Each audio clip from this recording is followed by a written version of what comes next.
Installation des frères de la Torre, Einar et Jaimex, qui sont des artistes mexicains qui sont installés entre le Mexique et San Diego en Californie et qui nous ont prêté un certain nombre de pièces.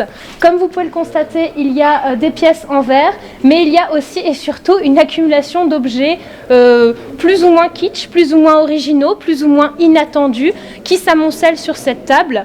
Le but étant de reconstituer un banquet assez décadent, une sorte de scène de fin de repas un peu apocalyptique. Les convives ont déserté la table et il ne reste que les reliefs d'un repas particulièrement chargé, puisqu'on constate, on a bu, on a mangé, on a fumé également. Donc c'est un assemblage assez hétéroclite.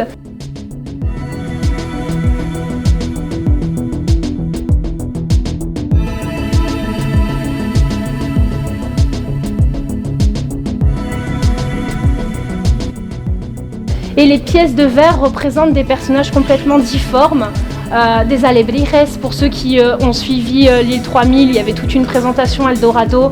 Donc les alebrijes, ce sont des créatures fantasmagoriques qui sont composées de différentes parties. Vous avez des symboles religieux, bien évidemment.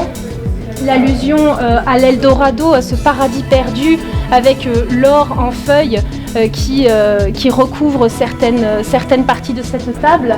Le cochon ici qui se baigne dans l'argent, le cochon capitaliste qui prend son bain au milieu d'un dressoir garni de pièces d'or. Et puis d'une manière générale, l'abondance et l'exubérance de cette présentation qui nous pousse à nous questionner sur nos modes de faire, et puis sur ce qui à une époque était considéré comme le summum du luxe et de l'opulence, et qui aujourd'hui est devenu kitsch et passé de mode. Et d'une manière générale, ces excès qui traversent notre société, avec à chaque époque ses symptômes, bien évidemment, mais ce banquet décadent est une mise en bouche au goût doux amer. John Moran, en tout cas, est un sculpteur de verre à chaud, qui est connu pour son sens des détails, pour son sens de la couleur également.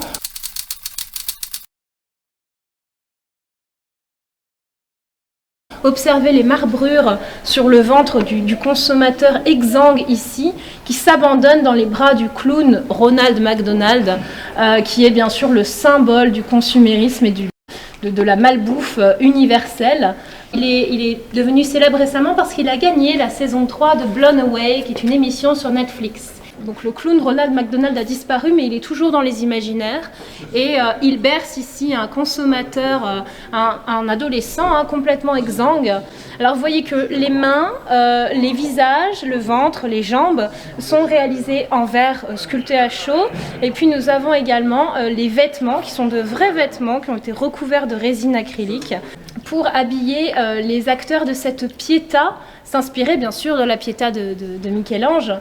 Cette Pietà des temps modernes qui nous offre une vision assez pessimiste de la société de consommation. Et nous voulions que ce soit cette pièce qui accueille le visiteur devenu consommateur, qui est renvoyé un petit peu à ses mauvaises habitudes. Le but n'étant pas bien évidemment de sermonner, mais plutôt d'alerter.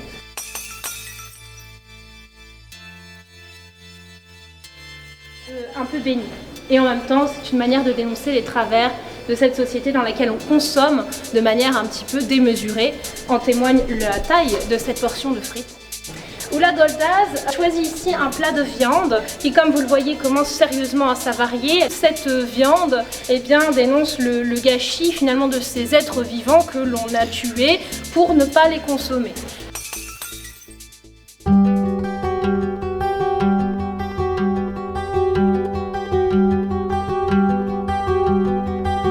Desolation Sound, le son de la désolation, le son pas le son des vagues qui s'écrasent poétiquement, mais bien le son du vide, du néant, lorsque ne reste plus que les poissons agonisants et les troncs décharnés des arbres qui se dressent dans une solitude immense, qui est celle d'un homme qui a pillé toutes les ressources de son environnement et qui se retrouve dépourvu à gratter le sol tel une poule pour essayer de trouver des vestiges de nourriture.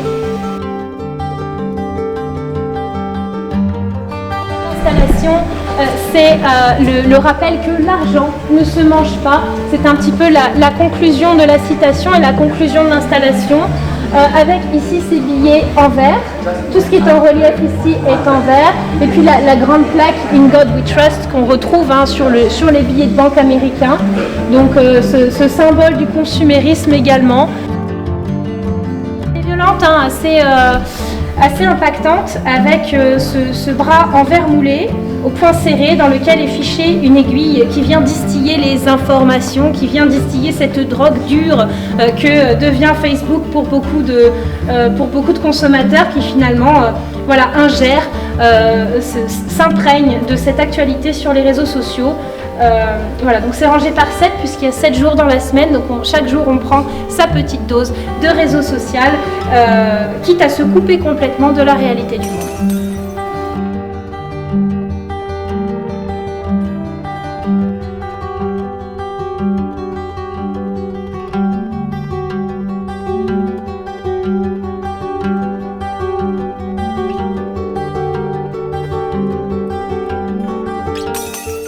Alors comment l'artiste travaille-t-il? Avec des épingles à nourrice sur lesquelles il enfile des perles de verre.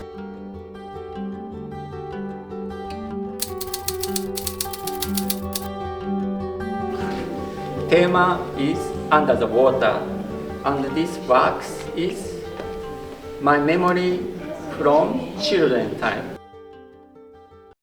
Donc là, on est sur une pièce qui a été reproduite x10. On était sur une toute petite bague en acétate qui devait être portée, remplie de petits joyaux de pacotille. Et donc il fallait faire très attention en portant cette bague, parce que pour peu qu'elle se renverse, eh bien, elle perdait tout son intérêt esthétique. Et donc cette bague, elle a été reproduite à une très très grande échelle par les artistes verriers de Berengo, avec des perles et des diamants, des gemmes, qui aujourd'hui ont presque la taille de boulets de canon et qui évoquent par leur dispersion justement cette souffrance engendrée par le fait de toujours devoir être présentable, de toujours devoir s'exposer au regard des autres, de toujours être le plus beau ou la plus belle lorsqu'on sort en société.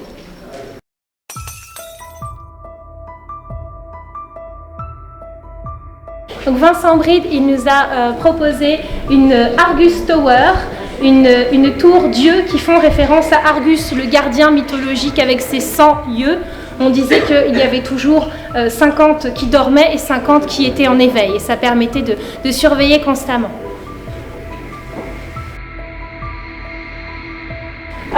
Donc Vincent Bride, c'est un artiste qui est originaire des Pays-Bas et qui aujourd'hui habite et travaille en France.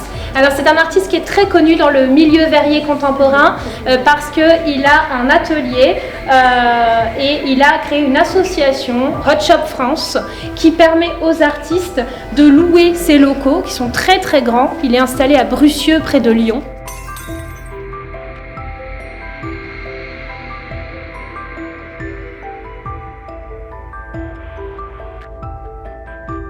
The garden gnomes are kitschy.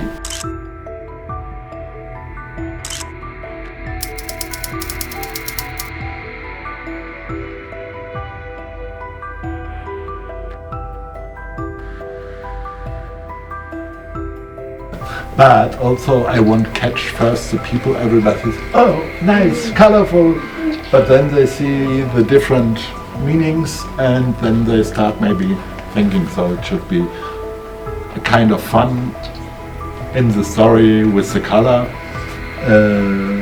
And also for kids it's very important because, oh, that's nice. Then they ask the mother or father why they have a cross, why they have a gun. So then maybe the adults have to explain something.